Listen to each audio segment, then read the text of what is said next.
So, so what I was talking about when you were gone is about where are we learning, where are we taking in the programming? And I mentioned TV, schools, parents, and I mentioned one of the key things is what we were taught about how, and I know you can speak to this because you were in the university system, about how people learn. Some are more auditory, some need to read first, then listen. Some need to listen first, then read. You know, when I was disabled, I had to do both at the same time. Mhm. So, do you want to actually talk about? Because I really want people to understand where we're getting this programming from first and the thought patterns around it.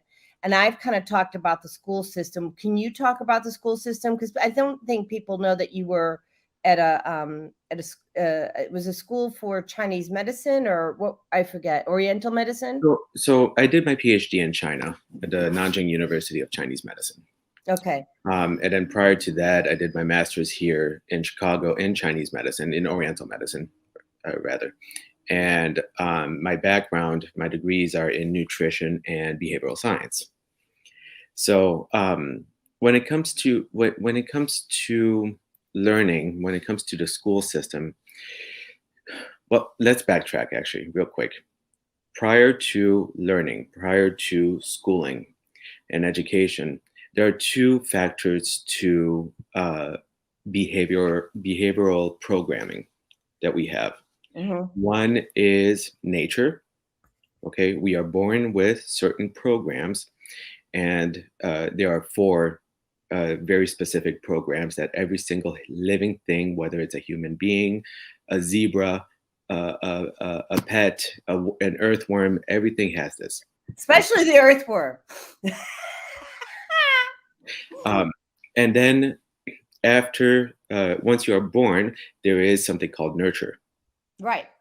And that nurturing aspect is really sets forth the behavioral patterns or the behavioral, we'll call them programs for lack of a better word, that you're going to continue cycling in and out of your life, because life is all about cycles. It's all about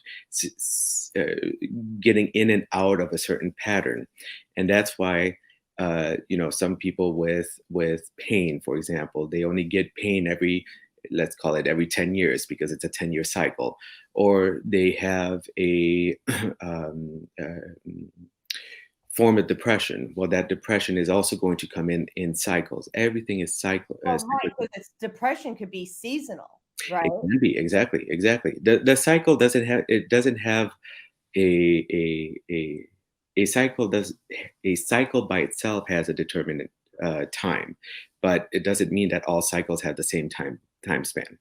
Exactly. Okay. Exactly. So you were talking though about the nature, and there were four. So what are the four?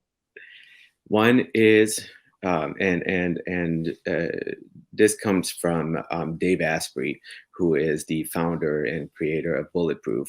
But he has a great he has great books out there. But he determined four very innate factors or faculties that we have as living beings, and one is run, hide, or kill scary things. Run, that's the Run, kill, or hide from scary things. Okay, that's one, or is that all four? So run, hide, or kill from scary things. Basically, keep yourself secure. Right. So like the fight or flight, if you're being chased by a saber-toothed tiger. Exactly. Or if there's a bee, because we did a whole show on bees, are you scared of bees? But that was just programming too, because they're amazing. So go ahead. Oh, they're amazing. They're amazing. I could talk bees all day, all night. Yeah. But so that's number one. Okay, you want to keep yourself secure. We don't have saber-toothed tigers now, but we do have dangers in our as living creatures. We have dangers on a daily basis. So we have to keep ourselves secure. Number two is eat everything. So if you're fat like I was. Let me explain the reasoning behind the programming. Because every living thing Uh-huh. has had a period of time that is known as famine. Ah. Okay, so you want to make sure your belly is full so that you have enough energy for the moment and enough stored energy in order to uh, go a period of time without food, right? So Mhm. eat everything. That's number two. Well, that was my grandmother, I'm just gonna say, and she used to I can I pa I'm just gonna pause this. Okay. It's too funny. So my grandmother, she grew up during the Depression, and so, she ate everything, she made my mom eat everything, and I think by the time my mom was, like, 15 years old, she decided that wasn't gonna work for her dating life, okay?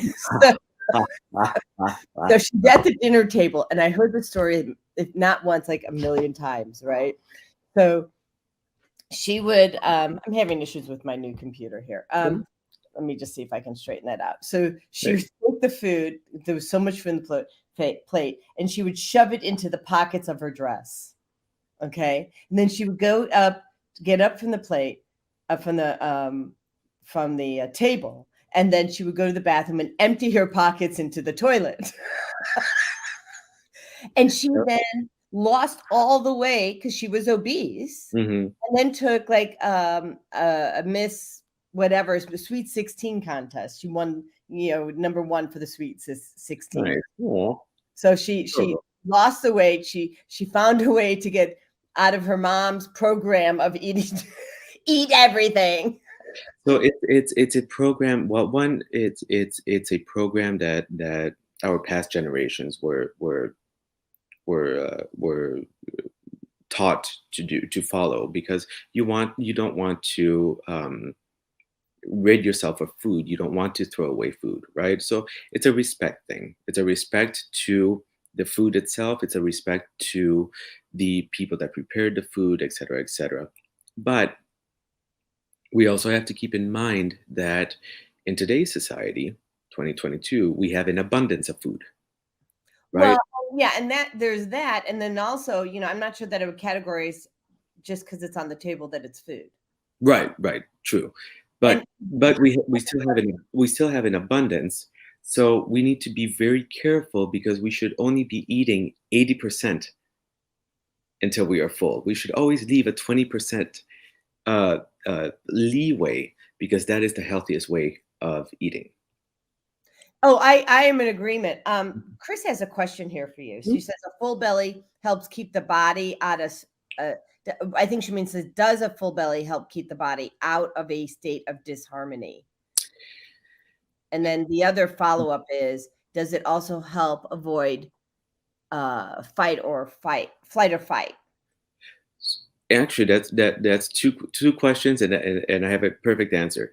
For the first question, whether it keeps you in a state of harmony, yes, because you need to nourish yourself in order to have energy, in order to make ATP, in order to move along throughout your day with strength, with energy, right? There are three factors to life that uh, that we need to strive for. One is being healthy, happy, and strong. Hmm. Okay, so with that in mind, we need to nourish ourselves with food that is high in energy, so that we have the vitality. The answer to the second question is, if you have food in your belly, if you're full after a Thanksgiving dinner, hint hint, this month, usually you lie on the couch, you take a nap. Okay, we go hiking. Oh, nice. Okay, all right. Respect. We go hiking. I'm just gonna say But we don't do that. We when you eat in abundance, what happens is that all of your energy goes to your belly, right? So you don't have energy in your extremities. You don't have energy in order to move around and do what your daily chores. So having a full belly will not help. Having enough in your um, belly um, prior to a fight or flight state will, because you will have the energy. But during digestion, you will be sluggish.